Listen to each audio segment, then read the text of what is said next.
Dossier 1, page 14. Activité 3. A.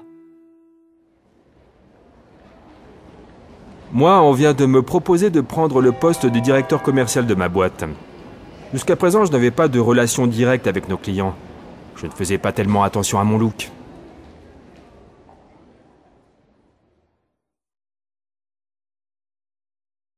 B. Après ma grossesse, je me suis trouvée fatiguée, j'avais grossi, les cheveux ternes. Enfin bref. Et aujourd'hui, j'ai envie de me retrouver, de retrouver mon envie de plaire, enfin à mon mari.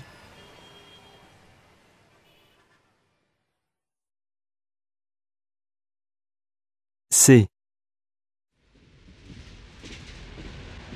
Je vais commencer à chercher un boulot. Je viens d'avoir mon diplôme. J'ai fait plusieurs stages en entreprise et je vois bien qu'il faut faire des efforts pour avoir la tête de l'emploi.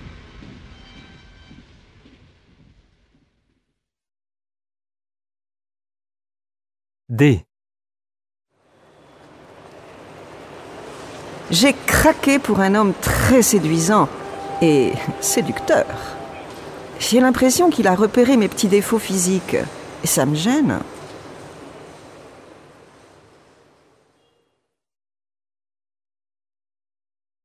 E. Moi, j'ai envie de continuer à me sentir bien dans ma peau. Et en ce moment, j'ai du temps.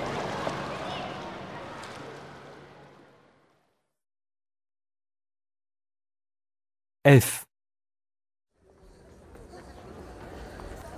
J'en ai marre, moi, des costumes cravates, des chemises bleues. J'en porte depuis 20 ans. Et puis je m'aperçois que le gris-noir et les couleurs froides, ce n'est plus tendance.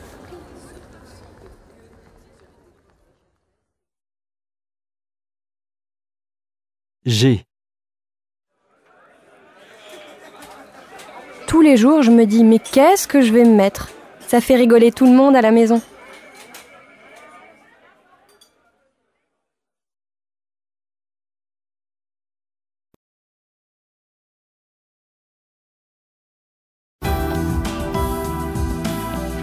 Dossier 1, page 17.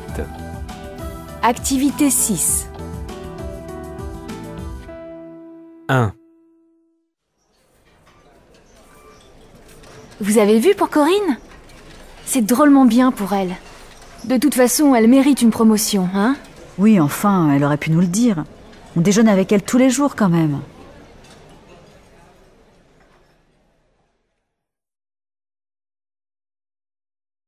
Deux. Ah, la petite chevalier va passer adjointe au commercial. Elle est très compétente. Mais ce que je trouve discutable, c'est qu'il n'y ait pas eu d'appel d'offres interne pour ce poste. Vous êtes un peu injuste, là.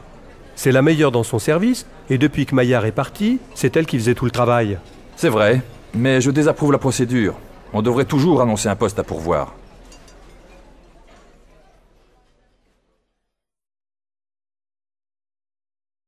Trois. Qu'est-ce que tu en penses, toi, de Corinne Chevalier? Ça va être notre chef?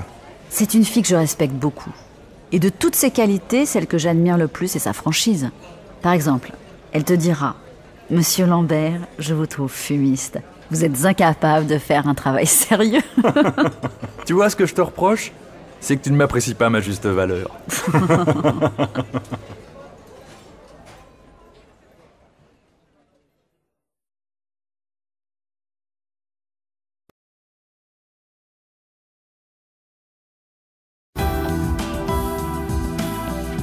Dossier 1, page 19. Activité 6. Personne 1. Écoutez, personnellement, je n'avais jamais remarqué que nos politiques avaient des petits défauts physiques. Ça veut bien dire qu'on ne les dévisage pas tant que ça, nos politiques. Mais il est vrai que les feux de la popularité sont devenus hyper exigeants. Les politiques, tout comme les stars, sont devenus esclaves du code, hein. Être jeune, rester mince, avoir le teint bronzé. En fait, je crois qu'ils peuvent pas y échapper. Alors, on ferait peut-être pareil à leur place.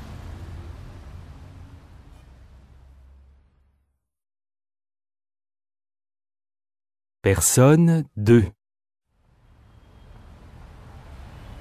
Et pour moi, c'est simple. On ne lisse pas son visage sans lisser son discours. Alors si les hommes politiques font autant attention à leur apparence, c'est pour cacher la misère. Ça veut dire qu'il n'y a plus de profondeur, plus d'idées, et que tout reste en surface.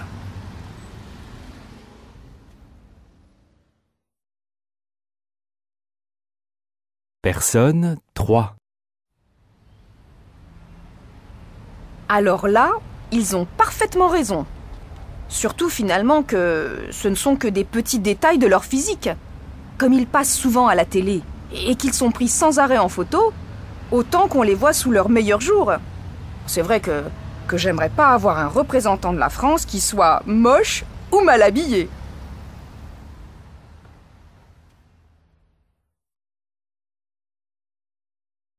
Personne 4.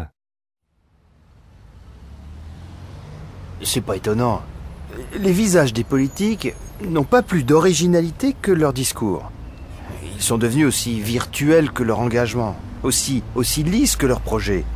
Et c'est la fin d'une politique de débat et de projet pour la société.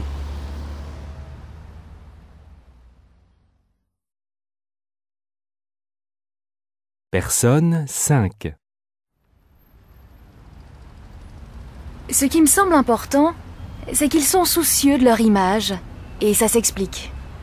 Ils le font parce qu'ils savent très bien que les électeurs ne donneront pas leur voix à quelqu'un sur qui ils se projettent négativement. On préfère toujours les gens beaux. Ça a toujours été comme ça, mais maintenant on a plus de moyens pour le faire, c'est tout.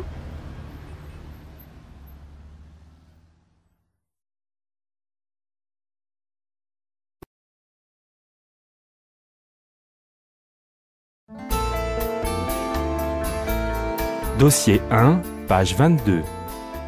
Sur tous les tons. 1. Il faudrait que vous commenciez le plus tôt possible. 2. Vous devriez faire de la gymnastique. 3. Alors faites quelque chose pour améliorer votre look. 4. Il faut que tout soit prêt pour vendredi au plus tard. 5.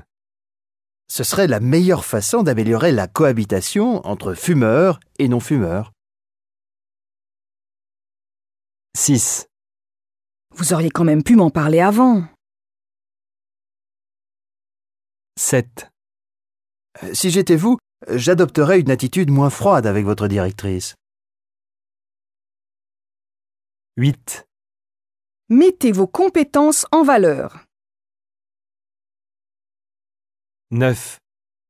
Je regrette de vous dire que vous manquez de professionnalisme. 10. Il faudrait que vous confirmiez vos propos par écrit. 11. Vous pourriez avoir la gentillesse de m'apporter un café? 12. Vos propositions sont claires et documentées. Je vous félicite.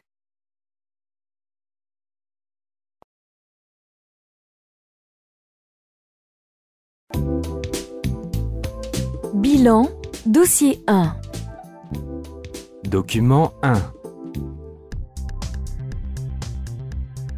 De la même façon qu'ils sont plus sensibles aux produits d'hygiène et de beauté, les hommes d'aujourd'hui sont davantage concernés par la mode vestimentaire que par le passé. Les grands magasins ont ainsi ouvert ou transformé des espaces qui leur sont désormais destinés. Des magazines masculins sont apparus et consacrent de nombreuses pages à la mode. Par ailleurs, l'usage de modèles de lunettes différents selon les moments de la journée ou les tenues se répand chez les hommes. Ils privilégient désormais des montures de lunettes sophistiquées et en matériaux légers.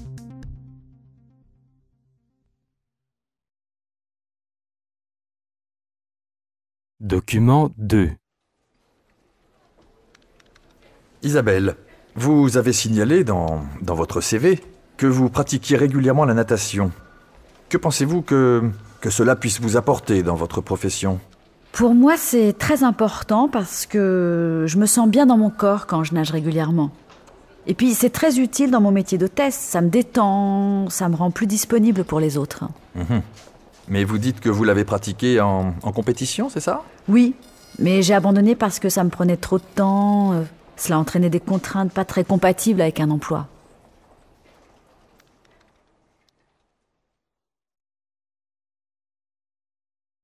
Document 3. Tu as vu le nouveau stagiaire? Oui, je crois. C'est Eric, le petit brun avec une verrue sur le nez? Comment ça? Il n'est pas si petit. Je n'ai pas remarqué de verrue et il est plutôt gentil, non? Bah écoute Martine, c'est pas mon genre. Je vois que ta première impression a été plutôt négative. Tu sais, souvent c'est la bonne, en tout cas pour moi. Et toi, qu'est-ce que tu en penses alors? Je le trouve mignon. Et coopératif. Il a fait tout le paquet de photocopies que tu avais laissé sur mon bureau pour le service client.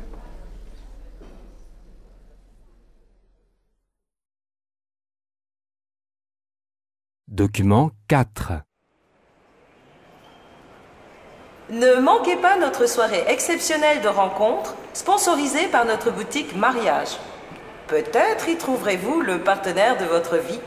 Vous pouvez aussi passer par le stand de relooking, mis gratuitement à votre disposition dans notre magasin à cette occasion. Nous espérons vous y retrouver nombreux et nombreuses entre 18h et 21h le 14 février.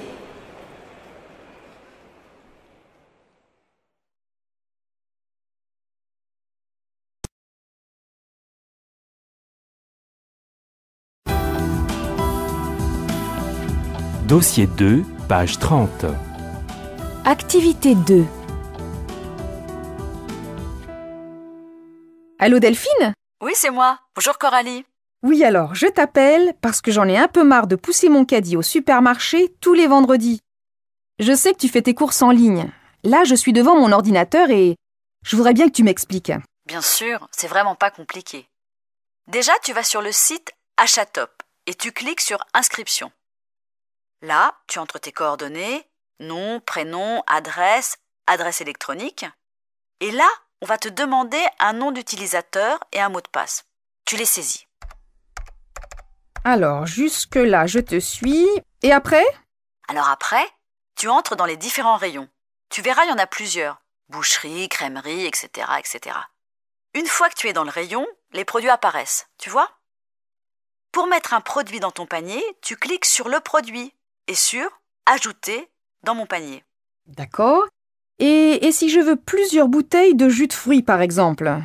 Eh ben, tu as un bouton plus et un bouton moins. Tu peux t'aider de ces boutons-là, ou alors tu cliques 2 fois sur « Ajouter dans mon panier », si tu veux 2 bouteilles, par exemple. D'accord. Bon, et après? Alors, quand tu as fini, tu as un bouton « Acheter » à droite de l'écran. Tu cliques dessus. Là, on te propose plusieurs créneaux horaires, tu choisis, et voilà, le tour est joué. C'est vraiment pas sorcier, hein. Ah oui, je te conseille aussi de mettre le site dans tes favoris, car à mon avis, tu ne pourras plus t'en passer après. Merci, je m'y mets tout de suite, hein. Si t'as un problème, tu me rappelles. T'hésites pas, hein.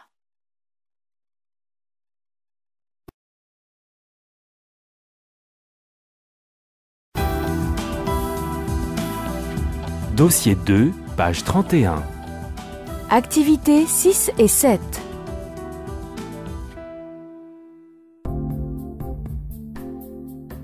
Afin de caractériser les différentes attitudes des consommateurs vis-à-vis du prix, une agence de sondage a réalisé une enquête. Il y a les chasseurs de bas prix, à peu près 14% des consommateurs.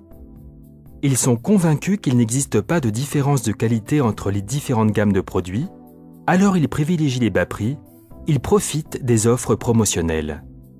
Ce sont ceux qui fréquentent régulièrement les magasins de hard discount. Il s'agit en général de foyers qui présentent des difficultés financières. Les solos, environ 10%, eux, sont indifférents au prix et sont de moins en moins exigeants sur la qualité. Ce sont principalement des personnes vivant seules et dans des grandes villes. Ceux qu'on appelle les experts sont plus nombreux, 27%. Ce sont de jeunes adultes ou des couples avec enfants. Ils cherchent à limiter leurs dépenses. Alors, ils profitent des bonnes affaires, sans négliger cependant la qualité des produits. Les écolos, 32%, sont en augmentation. Ils ne comparent plus les marques et leur consommation devient plus « morale » entre guillemets. ils n'hésitent pas à dépenser un peu plus et à acheter des produits à la fois écologiques et qui soutiennent une cause humanitaire, les produits du commerce équitable par exemple. Enfin, les indifférents, 6%. Ils ne regardent pas forcément les prix et se désintéressent des nouveautés et même des grandes surfaces. Cette classe regroupe surtout des retraités très peu portés sur le prix. Ce sont avant tout des personnes âgées.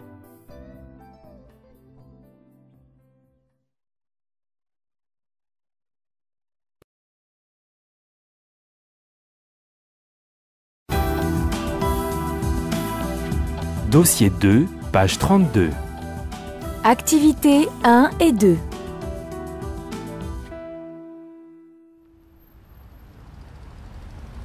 Je fais une enquête pour le journal 100 millions de consommateurs sur les habitudes d'achat des Français.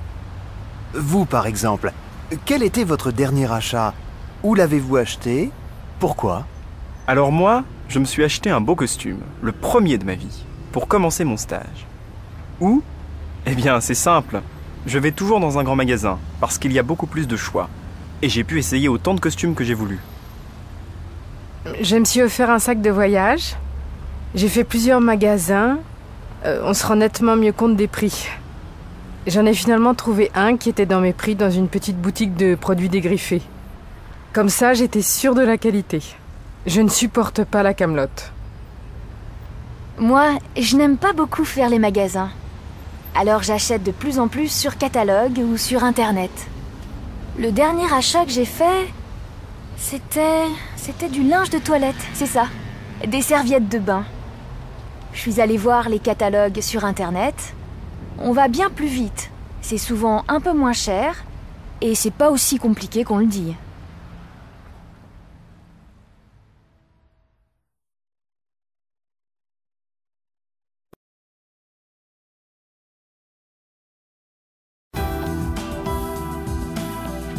Dossier 2, page 35. Activité 5. Nous avons posé la question à quelques passants. Avez-vous l'habitude d'acheter sur Internet? Écoutez-les. Une fois par mois minimum, oui. Je consomme beaucoup de maquillage quand ça m'arrive. C'est sécurisant d'une certaine manière, c'est pratique aussi, mais le lèche-vitrine est très agréable quand même. Oui, mon mari le fait, pas moi. Ça s'est toujours bien passé, il n'y a pas eu de problème. Non, il n'y a pas eu de soucis. Non, j'ai voulu, figurez-vous, mais j'ai un peu peur avec les codes bancaires, vous savez. Faut faire très attention à ça quand même. J'ai fait des réservations d'hôtels en général et des achats de DVD. J'ai 2 sites en général où je fais des achats par Internet, mais ça se passe très très bien. J'ai aucune appréhension avec ce genre de règlement. Ça m'est arrivé. C'était une question pratique. Je fais ma commande et puis je reçois le colis à la maison. Ça m'évite de me déplacer. Mais je trouve que rien ne remplace quand même la chaleur qu'ont les vendeurs dans les centres commerciaux ou même au centre-ville. 2 fois par an, quoi, ou 2-3 fois par an quand on cherche un truc bien précis.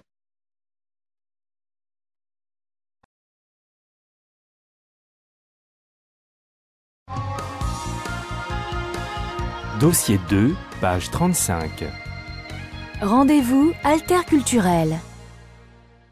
À l'époque où j'étais étudiante, j'ai passé une année en Suède et je dois dire que j'ai été assez frappée par l'autonomie financière des étudiants et assez envieuse même, je dois dire.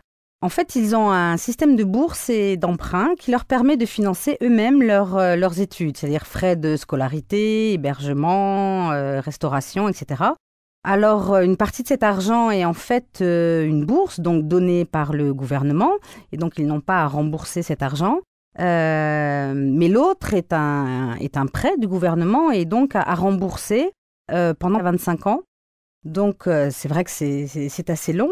Et ce qu'il faut savoir également, c'est que s'ils ratent leurs examens un semestre, en fait, ils perdent leur bourse pour le semestre suivant. Et je trouve que ça a le mérite quand même d'être un système très responsabilisant. En tout cas, beaucoup plus qu'en France, où souvent ce sont les parents qui payent les études. Par ailleurs, entre le lycée et les études, beaucoup de jeunes Suédois prennent souvent une année sabbatique pour découvrir le monde, comme ils disent.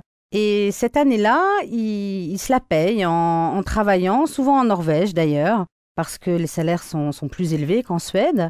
Et quand ils ont suffisamment d'argent, ils vont faire leur fameux tour du monde. Et je trouve que c'est une bonne manière d'affronter tôt les réalités de la vie et de mesurer en tout cas à quoi sert l'argent.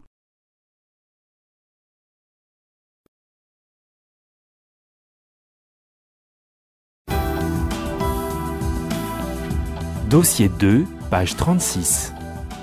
Activités 1, 2 et 3. Allô?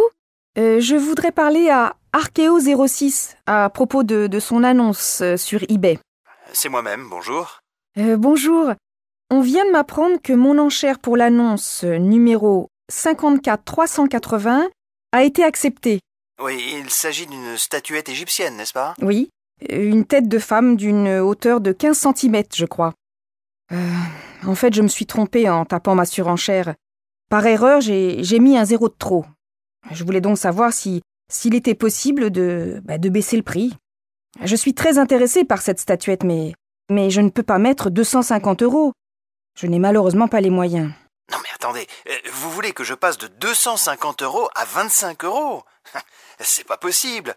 C'est une statuette de valeur. C'est une pièce assez rare en bois d'ébène qui date du début du XXe siècle. Elle est en parfait état. J'ai le certificat d'origine. Je peux difficilement vous la vendre 10 fois moins cher. Dans ce cas, je suis vraiment désolée, hein, mais je ne vais pas pouvoir l'acheter. C'est trop cher. Mais vous savez que vous êtes lié par un contrat avec votre vendeur, à partir du moment où vous avez lancé votre enchère. Bon, ce que je peux faire, c'est vous faire un prix. Au lieu de 250 €, je peux vous la faire à 150. Mais c'est mon dernier prix, hein, et vous faites vraiment une affaire. Bon, j'avais pas l'intention de mettre autant, hein, mais bon, je vous l'achète. Bien, je vous l'envoie en colissimo recommandé. Ça vous coûtera 10 € de plus, hein.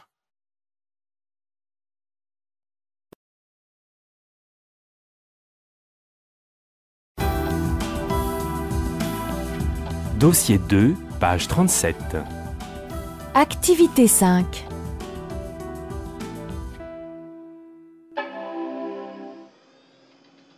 Tu as déjà acheté sur un site de vente aux enchères? J'ai entendu dire qu'il fallait s'en méfier. Je vais souvent sur eBay. J'achète des bouquins ou des vêtements. Mais tu as raison. Il faut être très méfiant et respecter certaines règles de base.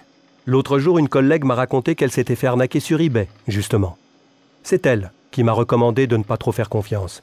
La fille lui a vendu des boucles d'oreilles soi-disant en or. Elle lui avait juré que c'était bien de l'or dans son annonce, puis sur ses mails. Ma collègue est allée voir 2 bijoutiers, ils lui ont assuré qu'elles étaient en toc. On l'a escroquée de 180 €. Je lui ai dit de porter plainte. Je t'assure, tu devrais te méfier, Émilie. Mais c'est ce que je fais. Ma copine Fabienne m'a expliqué que je paierais l'objet seulement à la livraison. Comme ça, il n'y a pas de problème. Je te promets que je ferai attention.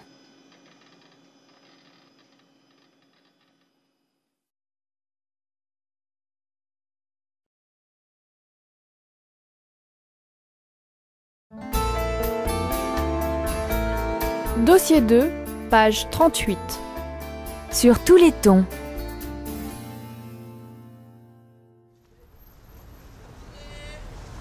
Allez-y mesdames, regardez, fouillez, c'est pas la peine d'essayer, c'est taille unique. Vous inquiétez pas, vous avez toutes des corps de star. Allez-y dans le chemisier. Ah, la jolie jeune fille qui veut se faire belle pour son amoureux. Combien elle en prend la petite demoiselle? 10? Non pas 10, un seul? C'est pas possible. Pour 2, je vous fais un prix. Allez, 20 € les 2, c'est rien. Allez, 2. Alors 2 chemisiers pour 20 €, c'est donné, emballé. Dépêchez-vous, faites des affaires, profitez-en, il n'y en aura pas pour tout le monde. Allez, allez, mes petites dames.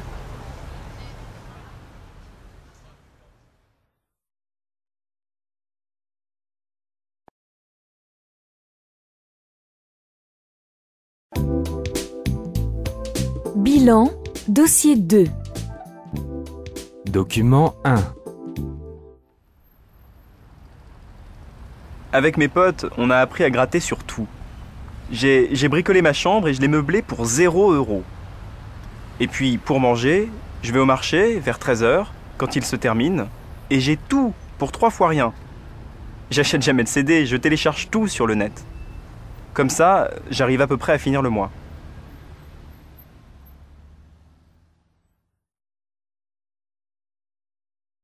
Document 2.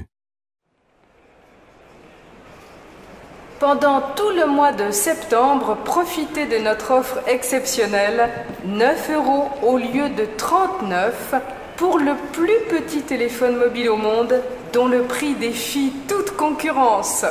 Sous son design esthétique se cachent beaucoup de fonctions avancées qui satisferont largement vos plus grandes exigences. Il contient appareil photo, vidéo et lecteur MP3. La remise est immédiate si vous souscrivez à un forfait.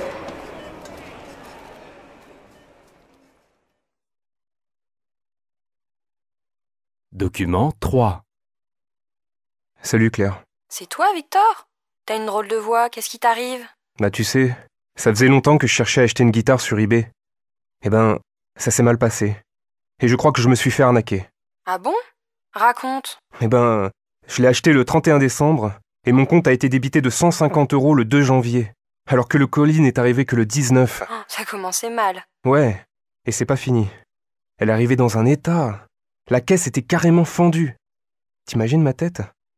Alors j'ai écrit tout de suite au vendeur qui m'a réclamé des photos, et depuis, silence radio. Ça fait plus d'1 mois maintenant, et pourtant je l'ai relancé plusieurs fois. Je lui ai demandé qu'il m'en renvoie une autre sans frais, ce serait la moindre des choses. Là, je crois que tu rêves. Hein. Tu t'es fait avoir. Je t'avais pourtant dit de te méfier. Document 4. Aujourd'hui, un Français sur 4 achète sur le net et recherche le juste prix. Et les achats en ligne ne cessent d'augmenter. Les produits culturels et les voyages sont les champions des achats en ligne. On assiste à un autre phénomène en progression, le marchandage. En effet, sur le terrain, les clients ont de plus en plus tendance à discuter les prix. Ils ont appris à comparer et à faire jouer la concurrence, et Internet contribue à amplifier ce phénomène.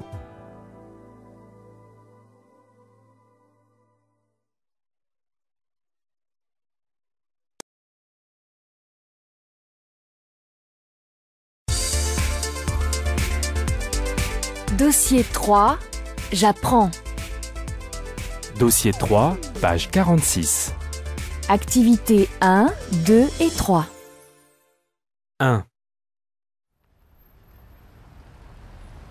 À 15 ans, en feuilletant un livre de photos, j'ai été ébloui par la puissance des constructions de l'architecte Le Corbusier.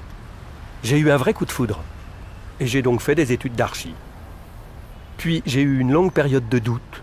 J'ai étudié la peinture, la philo et après la musique. C'est par le biais de la musique que j'ai réalisé un premier bâtiment, une école de musique. À la question « Comment concrétiser un rêve ?», je réponds que c'est avec son capital de souvenirs, d'émotions et d'expériences de vie.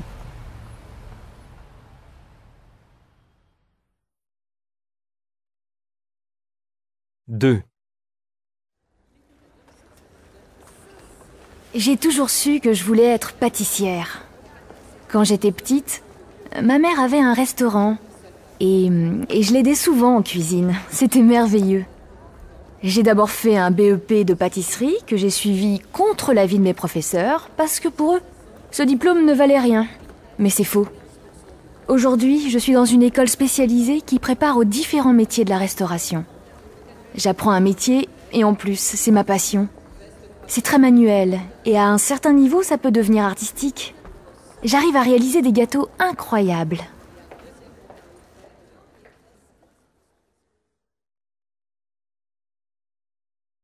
Trois.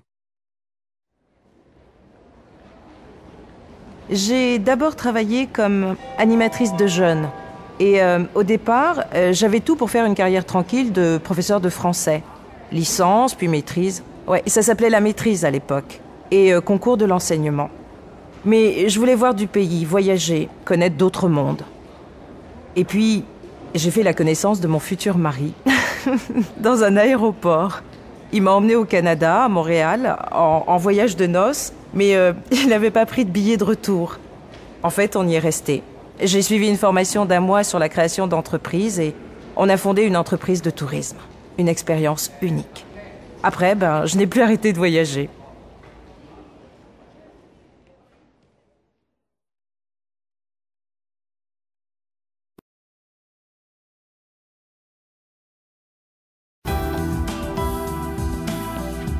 Dossier 3, page 47. Activités 6 et 7. Allô Denise? C'est moi, Christine. Écoute, tu te souviens de Masha, la femme formidable qu'on avait rencontrée à Kiev? J'ai sa fille à la maison. Elle fait son inscription à la fac. Tu peux nous aider, toi qui travailles au rectorat? Oui, je vais essayer. Alors, Katia a déjà une licence de sociologie. Tu crois qu'elle peut entrer en master? C'est une commission de la fac qui doit décider si les études correspondent. Il faut qu'elle demande un dossier de validation d'études dans la fac où elle veut aller et qu'elle décrive le contenu de ses études. Elle parle bien français? Très bien. Je suis étonnée même, elle est jamais sortie d'Ukraine. Pourquoi? Parce que son niveau linguistique est pris en compte. Et pour la carte de séjour, qu'est-ce qu'il faut faire? Elle a déjà un visa long séjour. Bon, elle a pu l'obtenir avec sa préinscription en fac et son justificatif de ressources. Même que c'est dur pour Masha de lui assurer un minimum de 460 € par mois. Le visa porte bien la mention « étudiant » ? Oui, j'ai son passeport sous les yeux. Bon alors maintenant prenez un rendez-vous à la DEVE pour faire sa carte de séjour. Ils lui donneront la liste des papiers à apporter à la préfecture. Bon, et après? Après tu me rappelles. Bisous.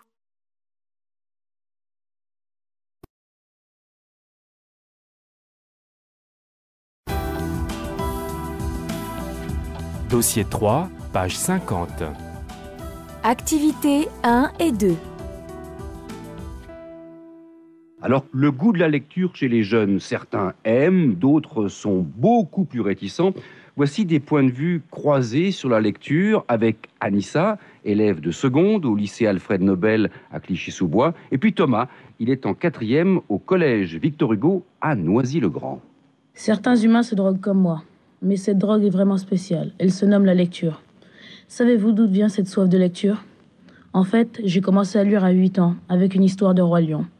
Mon frère, lui, me disait que j'avais tort de lire, c'était trop barbare, fallait pas lire. Puis en fait, j'ai réalisé que non, c'était pas le cas. À chaque fois qu'on lit, on est transporté dans un autre monde. On vit l'histoire, c'est bien. J'ai appris aussi que les livres pouvaient être magiques et qu'ils peuvent nous envoyer dans bien des dimensions. D'ailleurs, je trouve bizarre qu'il y ait des gens qui lisent pas. Franchement, moi, la lecture, c'est pas mon truc. J'ai du mal à finir un bouquin et même à en commencer un. Il y a des livres que je lis, comme des témoignages de meufs et tout, des histoires vraies. J'aime bien parce que c'est des histoires qui me parlent de notre génération. Mais je me mets grave du temps à les lire. C'est vrai que j'aurais aimé avoir le vrai goût de la lecture, de lire souvent, parce que je sais que la lecture, elle apporte un truc en plus. C'est agréable d'entendre des jeunes parler de politique, de trucs médiatiques, et qu'ils utilisent des longues phrases bien structurées avec des expressions convaincantes. Quand j'entends ça, je suis fière.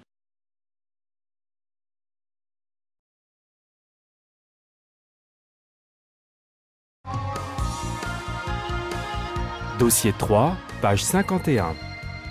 Rendez-vous alterculturel. Le premier cours que j'ai donné à la fac au Japon était pour moi quelque chose de très perturbant, hein. Donc j'avais affaire à des étudiants qui avaient déjà fait 6 mois de cours. Et je pensais qu'ils avaient quand même un minimum de moyens pour pouvoir s'exprimer, pour pouvoir se présenter, poser des questions. Et en fait, j'ai commencé à leur faire des signes pour qu'ils me posent des questions. Et il y avait aucune réponse. Et ils me regardaient dans les yeux en se demandant ce que je racontais, parce que c'était vraiment le silence total, un silence mortel qui a duré pendant 2 heures. Voilà. Et c'était vraiment très très perturbant parce que je gesticulais dans tous les sens et j'essayais d'attirer leur attention, de leur faire sortir quelques mots, les quelques mots qu'ils pouvaient dire en français, et rien du tout, mais vraiment rien, aucun mot. Un regard perplexe pendant 2 heures. Il faut savoir que cette façon interactive d'enseigner au Japon n'existe pas. Pour eux, c'est avant tout enseigner la langue, enseigner la grammaire. C'est la méthode grammaire-traduction. On passe forcément par le japonais pour expliquer le français. Et ils ne sont pas du tout habitués à faire parler les étudiants. C'est un enseignement très traditionnel, très académique. Et donc, les étudiants ne sont absolument pas habitués à prendre la parole en français et à s'exprimer dans une langue étrangère. En arrivant dans une université française, ce qui m'a frappé surtout, c'était les frais de scolarité dérisoires. Parce que dans mon pays, on paye, les frais de scolarité sont très élevés. Une autre chose qui m'a marqué, c'est que Il y a des professeurs qui ont plus de personnalité au Japon. C'est-à-dire, il y a des professeurs qui sont en quelque sorte animateurs et qui attirent vraiment l'attention des étudiants, pas forcément en rapport avec les matières enseignées, tandis qu'en France, les professeurs sont très sérieux, académiques.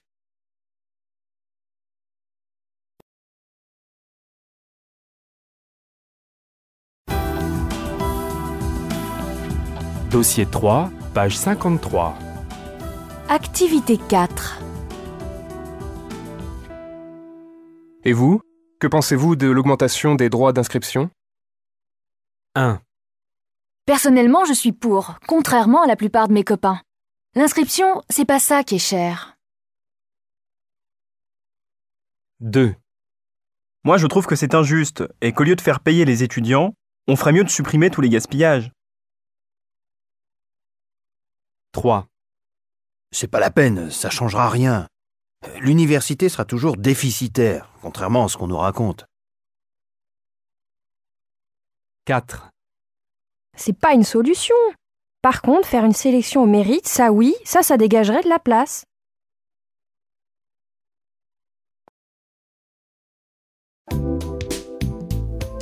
Bilan, dossier 3. Document 1.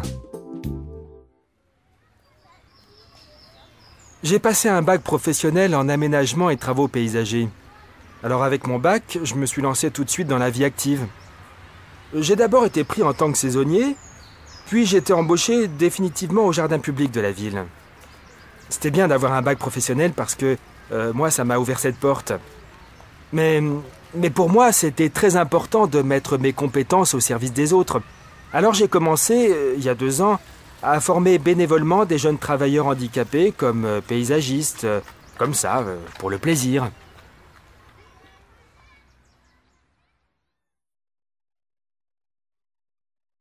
Document 2.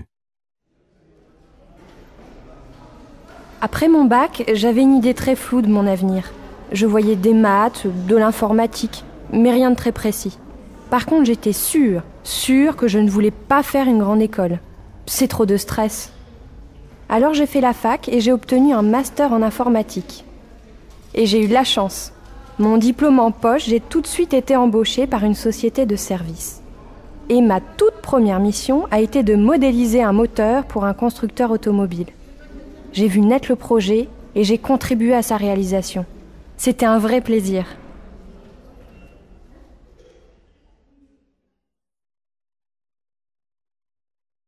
Document 3.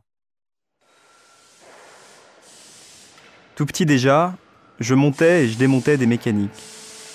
Je voulais être mécanicien automobile. Mais comme aujourd'hui on ne répare plus les moteurs, j'étais pas très bon au collège, mais quand je suis arrivé en section professionnelle, j'ai découvert que j'adorais fabriquer des pièces métalliques.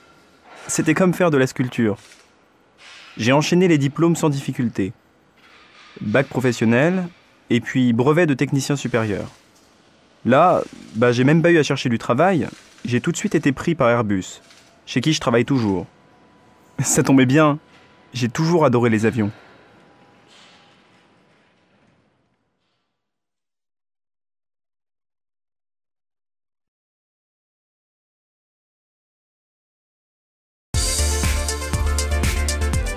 Dossier 4.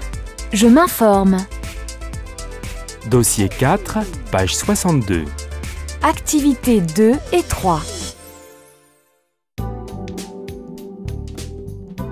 La presse, les jeunes l'aiment un peu, beaucoup, à la folie, pas du tout. L'Institut de statistique Ipsos a réalisé un sondage chez les jeunes et a composé 5 familles de lecteurs de presse. Tout d'abord, les intellos. Ils sont 18% environ et ont entre 22 et 25 ans. Certains sont encore étudiants, d'autres déjà cadres ou bien entrés dans une profession libérale. Ils aiment lire, ont généralement de nombreux centres d'intérêt et apprécient la politique. Ils achètent beaucoup de magazines économiques et de loisirs et ils lisent régulièrement les quotidiens. Les bofs, eux, sont 16%. Ils n'aiment pas beaucoup lire, ils achètent peu ou pas du tout la presse. Ils ne sont pas abonnés et ne l'ont jamais été auparavant. Ils se font une idée souvent négative de la presse. Leurs centres d'intérêt vont plutôt vers les sports et les loisirs. Les négatifs maintenant. Ils sont 17%. Alors eux, ils sont très jeunes, généralement lycéens, et ils n'aiment pas lire.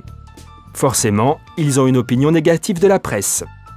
Pour eux, ce n'est ni un moyen de s'informer, ni un moyen de s'instruire ou de se divertir. Bien sûr, ils n'ont jamais été abonnés et n'achètent quasiment jamais de journaux. Il y a 16% de groupies. La famille groupies est majoritairement composée de jeunes femmes qui achètent souvent la presse sur les sujets qui les passionnent. Pour elles, la lecture est une véritable détente. Elles sont consommatrices de journaux féminins, bien sûr, et de journaux people. La dernière famille est celle des accros. Ils sont 17% comme les négatifs. Ils ont en moyenne plus de 18 ans, habitent plutôt les grandes villes et disposent d'un budget presse supérieur à la majorité des jeunes. Plus de 10 € par mois environ. Ils aiment beaucoup lire. Ils sont très éclectiques dans leurs choix et ils attribuent à la presse de nombreuses valeurs positives. Pour eux, c'est un moyen de s'instruire et de s'enrichir et un vrai moment de plaisir.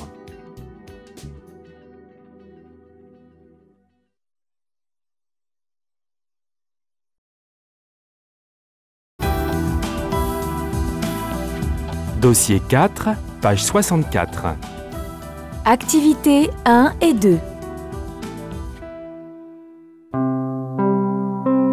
Il est 8 heures, les titres du journal, Agnès Fillon.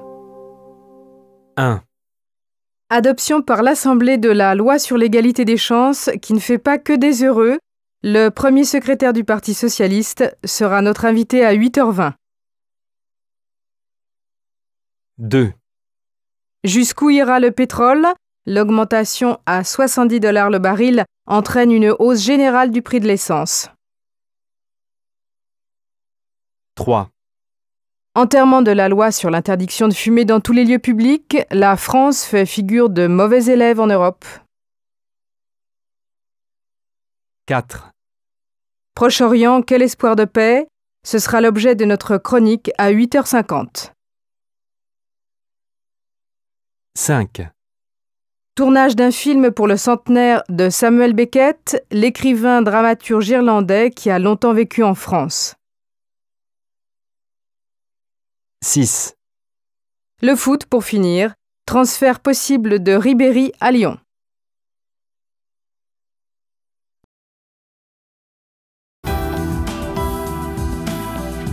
Dossier 4, page 67. Activité 4. 1. Oh, ça me fait rigoler. J'ai lu que le virus est détruit à partir d'une température de 60 degrés. Et comme j'ai pas l'habitude de manger mon poulet cru, je ne vois pas pourquoi on affole les populations.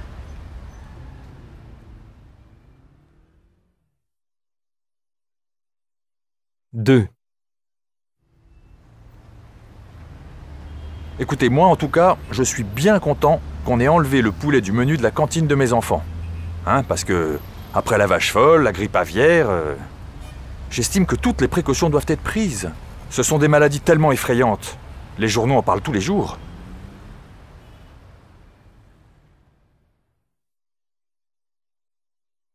3. Pour moi, rien n'a changé. En plus, j'adore le poulet. À mon avis, il faut surtout pas faire attention à ce qu'on raconte. On a déjà vécu ce genre de psychose. Les journalistes en font beaucoup trop.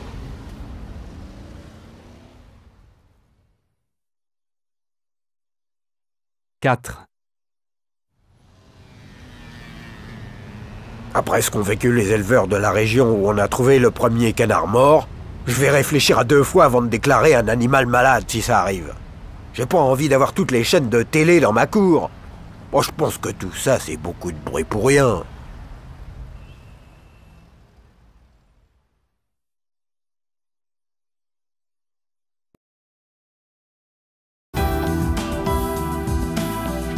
Dossier 4, page 67. Activités 5 et 6. Bonjour et bienvenue sur les ondes de la radio suisse romande, de Radio-Canada, de France Inter et de l'ARTBF pour commenter l'actualité de cette semaine. Gladys Bigler depuis Lausanne, Johan Arcan qui est à Montréal, Philippe Duvois Paris et c'est Arnaud Reussen qui vous présente cette émission depuis Bruxelles. Avant de parler de la semaine écoulée, projetons-nous, une fois n'est pas coutume, dans la semaine à venir, une semaine qui s'annonce chargée sur le plan social, avec au programme chez vous en France les syndicats qui s'apprêtent à frapper fort lors d'une journée d'action le 4 octobre prochain. Chez nous en Belgique, 2 mots d'ordre de grève ont également été lancés. Le syndicat socialiste appelle à se croiser les bras le 7 octobre. Le syndicat chrétien lance un appel similaire pour le 10 octobre. Au Québec, rien ne va plus dans les négociations entre le gouvernement et ses syndiqués, Johan Arcan. Non, c'est la guerre des chiffres et le gouvernement a adopté la ligne dure. L'offre est de 3,25 milliards de dollars et elle ne bougera pas d'un poil devant des demandes syndicales évaluées à près de 7 milliards de dollars. On votait en Suisse dimanche dernier sur l'extension de la libre circulation aux nouveaux pays de l'Union européenne. Résultat, c'est un oui clair et net. Et est-ce que l'on peut en déduire, Gladys Bigler, que les Suisses sont de plus en plus européens ? Alors là, nuance.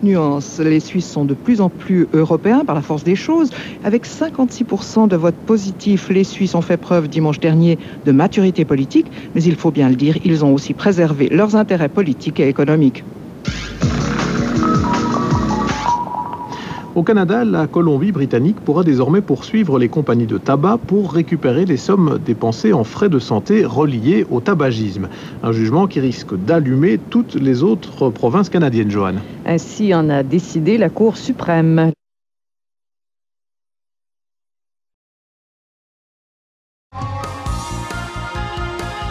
Dossier 4, page 67. Rendez-vous alterculturel. Michael, vous vivez en France depuis plusieurs années et vous aimez vous informer. Si vous deviez donner 3 mots pour marquer les différences entre la presse française et celle de votre pays, qu'est-ce que vous diriez ? La première chose, c'est diffusion. Parce qu'on cite toujours la formidable diffusion de la presse anglaise. Mais il faut dire que c'est une presse de caniveau, qui se vend à des millions d'exemplaires, avec du football, des commentaires people et des faits divers. Pour la presse dite sérieuse, et c'est le deuxième mot, le sérieux, c'est très comparable à la France. Maintenant, si je compare cette presse-là, je donnerai le troisième mot, opinion. Je trouve qu'il y a trop d'opinions et pas assez de faits dans la presse française. Surtout, pas assez de ce que nous appelons l'investigation. C'est-à-dire que les journaux en France se contentent de commenter, selon leur tendance, sans questionner les faits de façon indépendante.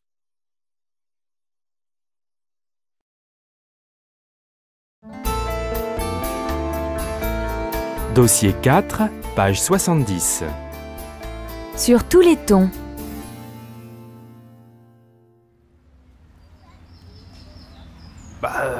Je voulais faire une surprise pour la nif de mon copain. Alors j'ai vu la vache dans la rue. Je me suis dit que ça lui ferait bien plaisir d'avoir une vache comme ça. Parce que mon copain, il est sculpteur, alors... C'est-tu pas malheureux? On laisse même pas les animaux tranquilles ici. Je l'avais repérée, moi, la vache. Je l'avais même appelée Marguerite. J'y causais quand je passais. Elle était bien, là. Et puis... J'y comprends plus rien. Ça fait 3 fois qu'on me déménage dans cette ville. D'habitude, c'est pas comme ça, finalement, c'était dans le petit jardin à Montmartre que j'étais le mieux. Et puis les gens, ils étaient vachement sympas. Ah bah dis donc, la surprise. Ah, je vous raconte pas. Oh, quand j'ai vu la vache arriver dans mon jardin, j'y croyais pas. Ah, il a fait fort, mon pote. C'était pour mes 50 berges, mais quand même. Puis alors, elle s'est tout de suite bien adaptée. Ils ont appelé vers 10h du matin pour dire qu'il y avait une vache qui avait disparu. J'avoue que sur le moment, j'ai rien compris. On en entend de belles, mais alors ça... Enfin bon, j'ai aussitôt alerté tous les commissariats. Bah, moi, j'ai l'habitude de dormir à côté de ce petit jardin.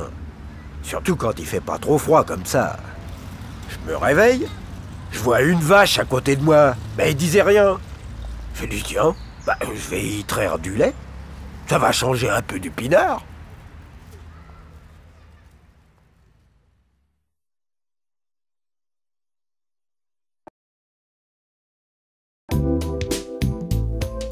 Bilan, dossier 4. Document 1. Les célèbres tableaux d'Edvard Munch, Le Cri et La Madone, volés il y a 2 ans, ont été retrouvés dans un lieu resté secret. Ces 2 tableaux, chefs-d'œuvre du maître norvégien de l'expressionnisme, avaient été volés en plein jour dans le musée Munch à Oslo. 2 individus armés étaient entrés dans le musée et avaient décroché les tableaux sous le regard terrifié de dizaines de visiteurs. Le chef de la police d'Oslo a expliqué qu'ils étaient sûrs à 100% que les tableaux retrouvés étaient les originaux et qu'ils étaient beaucoup moins abîmés que ce que l'on craignait. Il n'a pas précisé dans quelles conditions ni où les 2 tableaux avaient été découverts. Il a en revanche affirmé qu'aucune rançon n'avait été payée et qu'aucune arrestation n'avait eu lieu. Le musée Munch, dont le dispositif de sécurité avait été vivement critiqué après le vol, a rouvert ses portes en juin après d'importants travaux qui ont quasiment transformé l'établissement en bunker.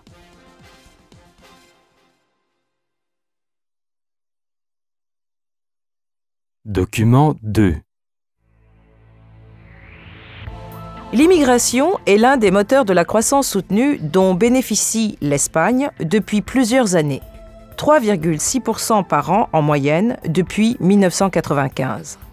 Sur les décennies étudiées, l'Espagne est le pays de l'Union européenne à avoir accueilli le plus grand nombre d'étrangers, 3,3 millions, devant l'Allemagne, l'Italie et la Grande-Bretagne.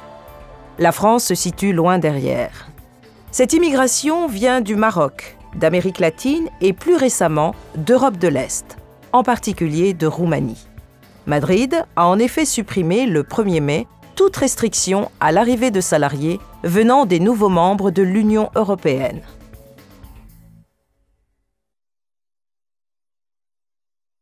Document 3. Le premier des 4 vols de l'Airbus A380, destiné à tester les conditions de confort des passagers du plus gros avion de ligne au monde, a décollé lundi, peu avant 10 heures, de l'aéroport de Toulouse, avec à bord 474 salariés volontaires de l'entreprise. Après un décollage dans un ciel bleu d'azur, le géant des airs a effectué un demi-tour pour survoler la ville, avant de poursuivre son ascension en direction du sud. Les cobayes de ce premier vol se sont présentés à l'enregistrement dès 8 heures. Ce premier vol Toulouse-Toulouse, d'une durée de 7 heures, sera suivi de 3 autres vols de 7 à 14 heures, dont un vol de nuit.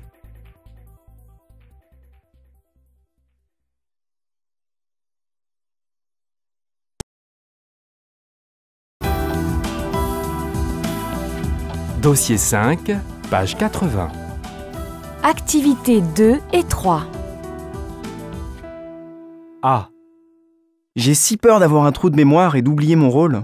T'inquiète pas, c'est toujours comme ça avant la première représentation. B.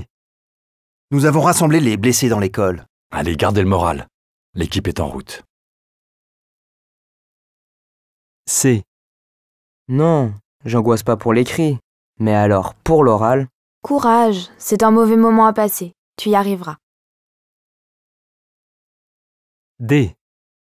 Vous venez manifester devant la fac avec nous? Bien sûr, on vous soutient. C'est notre avenir aussi. E. On apportera de quoi manger et des tentes pour camper devant la mairie. Merci, merci de nous soutenir. Oh, c'est normal, on est avec vous pour la régularisation des sans-papiers. F. Laure, tu vas gagner. J'espère bien. Mais c'est une sacrée compétition. T'es la meilleure. Tu nous rapporteras une belle médaille.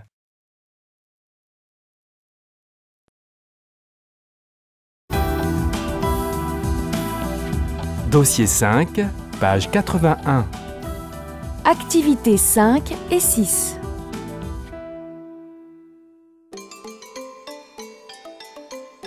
Au Cambodge aujourd'hui, des enfants ont besoin de votre générosité. Aujourd'hui, Lien, souffrant d'une grave malformation cardiaque, doit être opéré en urgence. Vous pouvez l'aider en participant à la chaîne de solidarité pour Lien. En donnant quelques euros, vous sauverez sa vie. Envoyez vos dons à Enfance Malade, 405 boulevard Brune, Paris CEDEX 17. n'oubliez pas de joindre vos coordonnées. L'association Enfance Malade, faisant partie de la charte de déontologie des organisations humanitaires, vous rendra compte directement de l'usage de votre argent.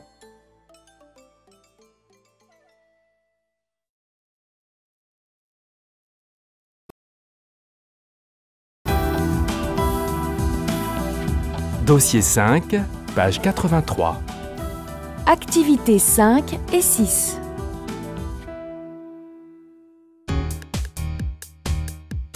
Aux questions « Qu'est-ce qui vous mobilise ?» et « Qu'est-ce que vous faites pour agir ?» les Français ont répondu à notre enquêteur. Écoutez-les. 1. Je crois qu'il faut continuer à lutter pour l'égalité des sexes au travail. Les salaires sont encore inégaux et les accès aux postes de responsabilité très rares pour les femmes. C'est totalement injuste. Aux élections, moi je vote toujours pour une femme. Enfin, quand il y en a une. 2. Je trouve qu'il y a trop de gens qui n'ont rien à manger. On les voit à la télé et tout ça, et je trouve ça triste. Quand les magasins font la journée de la banque alimentaire, j'achète des produits avec mon argent de poche et je leur donne. 3. Moi, j'ai créé une association pour défendre la mixité sociale dans mon quartier. Les loyers deviennent tellement chers que beaucoup de gens sont obligés de partir. Résultat, il n'y a plus que des bureaux et des appartements de standing. Quand j'ai démarré mon assos, j'étais toute seule. Et maintenant, on est 158. 4. Moi, je n'ai pas de famille.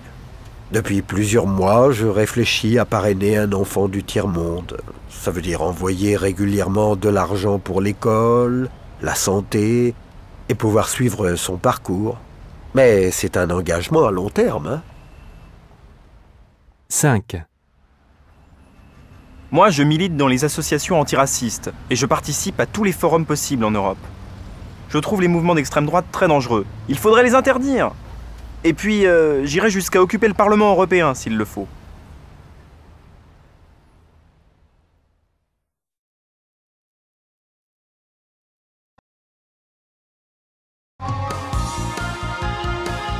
Dossier 5, page 83. Rendez-vous alterculturel.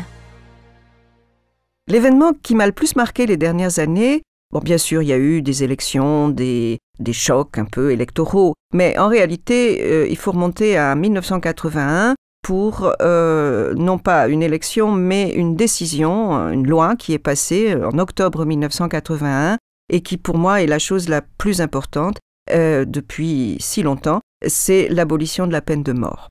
Ça, vraiment, ça m'a beaucoup impressionné et je me souviens qu'il y avait eu des débats dans la presse, les gens ont été très très impressionnés aussi.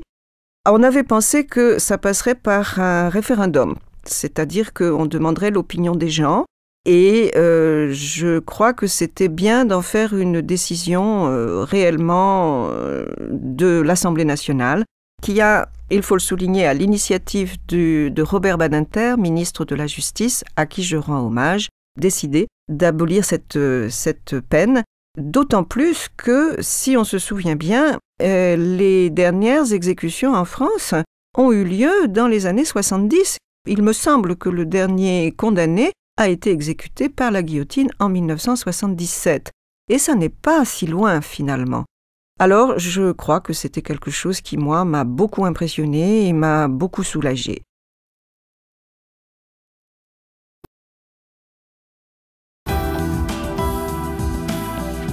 Dossier 5, page 84.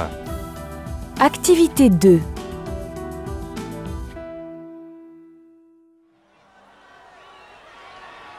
Qu'est-ce qui vous rassemble ici? Dans quel but manifestez-vous? Mais on en a marre du froid, on n'en veut plus. Je suis là pour qu'on en finisse. Contre l'hiver, contre le froid, pour volontaire, pour le retrait de l'anticyclone, à la dépression. Et vous, monsieur, en quoi êtes-vous concerné? Écoutez, nous sommes venus ici au nom de nombreuses associations de façon à faire pression sur le gouvernement pour que l'hiver soit déclaré illégal. 3 mois que ça dure. C'est une manœuvre en vue des élections. On cherche à frigorifier les citoyens. On vise ainsi à les empêcher de penser. Et tout cela afin que le gouvernement puisse faire la pluie et le beau temps. Ce sont des procédés scandaleux. Vous, madame, vous êtes d'accord? Moi je ne suis pas venue pour manifester, je passais par hasard. Mais tout le monde manifeste contre tout, alors pourquoi pas objectif retrait du froid, D'ailleurs, c'est vrai, on en a marre. Vous savez qui sont ces gens? Oui, des représentants de l'association des Amis d'Alphonse Allais.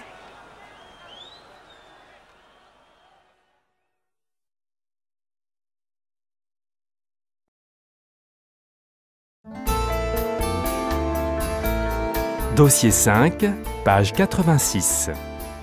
Sur tous les tons. 1. On n'acceptera plus jamais ça! 2. Respectez le droit! Respectez la loi! 3. Tous ensemble! Tous ensemble! Tous! 4. On est les champions! On est les champions! On est les champions! 5. Aujourd'hui, dans la rue! Demain, on continue!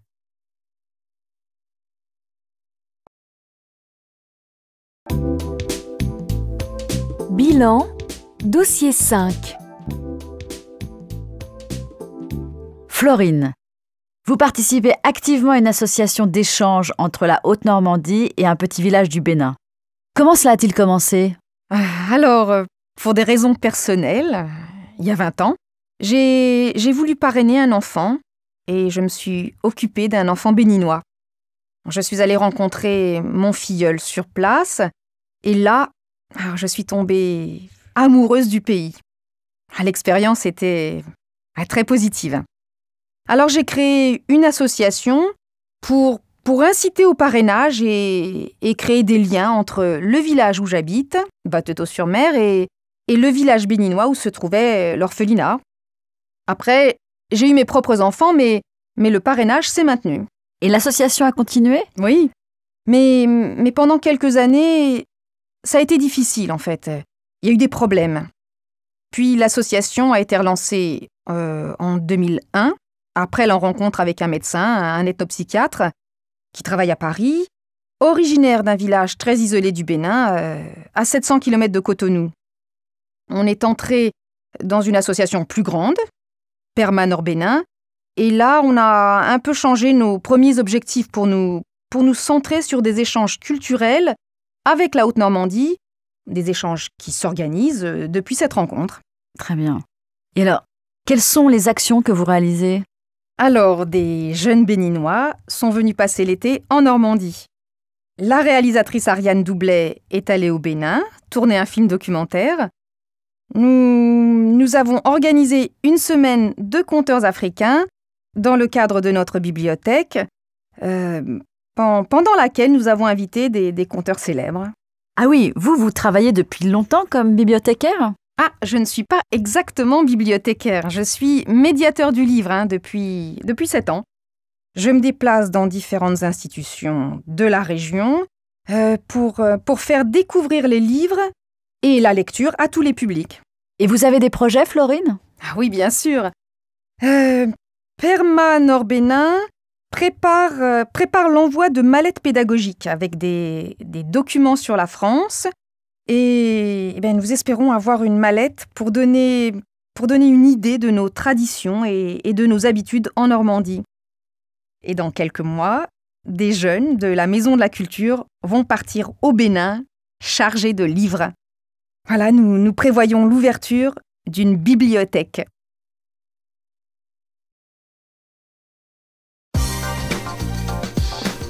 Test 1, dossier 1, 2 et 3. Entraînement au DELF. Compréhension orale 1. Document 1. Chère madame, nous sommes heureux de vous informer que notre nouvelle centrale d'achat Europrix vient d'ouvrir ses portes dans votre quartier. Compétitive, moins chère et mieux achalandée, Europrix est présente dans plus de 60 villes en France. Soyez une des premières à découvrir à partir de mercredi nos marchandises à des prix défiant toute concurrence. vous trouverez nos meilleures sélections choisies par nos acheteurs à travers toute l'Europe. Par exemple, des pulls 100% laine venus directement d'Irlande ou encore un grand choix de chemisiers en pur coton à 10 € la pièce fait en Italie. Europrix est moins cher et propose de meilleurs rapports qualité-prix sur tout l'habillement. Ne manquez pas votre rendez-vous.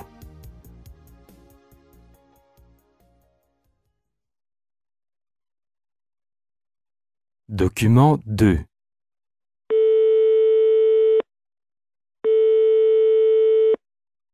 Bonsoir, mon petit papa. Tu n'es pas là? Bon, ben, c'est ta Fabienne. Je voulais te le dire tout de suite. Ça y est, j'ai été embauchée chez Duflux. Je crois que l'entretien a été très déterminant. Je suis très contente que ça ait marché. Je sais que tu étais angoissée de ne pas savoir comment ça s'était passé. Et ben voilà. Je te remercie de tous tes conseils. Je suis tellement contente d'avoir ce boulot, tu peux pas savoir. Alors je te rappelle dès que possible, mon petit papa chéri. Des bisous et merci encore.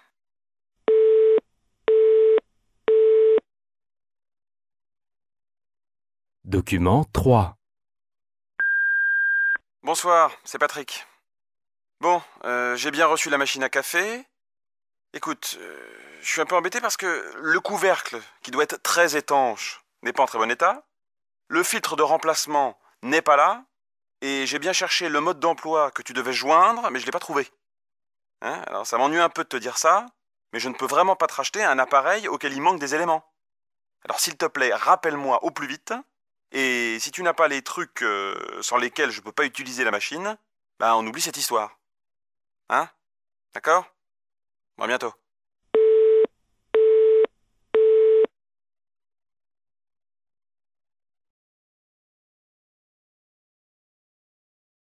Compréhension orale 2. Vous allez bientôt faire vos premiers pas à l'université et partir à la découverte d'un monde inconnu. Le fait d'avoir un projet d'orientation très clair dès le début du cursus est un élément de motivation important. Alors, essayez de vous déterminer clairement dans vos choix. Pour ceux qui hésitent encore entre plusieurs voies, les universités ont mis en place des unités d'enseignement consacrées à la réflexion sur le projet professionnel. D'autre part, sachez que vous serez beaucoup moins encadré qu'au lycée. Vous devez donc apprendre à être autonome. Bien que la présence aux cours magistraux soit facultative, vous devrez cependant y être assidu pour bien assimiler l'ensemble de la matière étudiée. Les cours ne sont pas dictés. Habituez-vous à prendre des notes et à relire vos cours le soir même. Inscrivez-vous au plus vite dans les cours en petits groupes et n'hésitez pas à vous présenter dès le début comme volontaire pour les exposer. Cela vous aidera à vous intégrer à un groupe.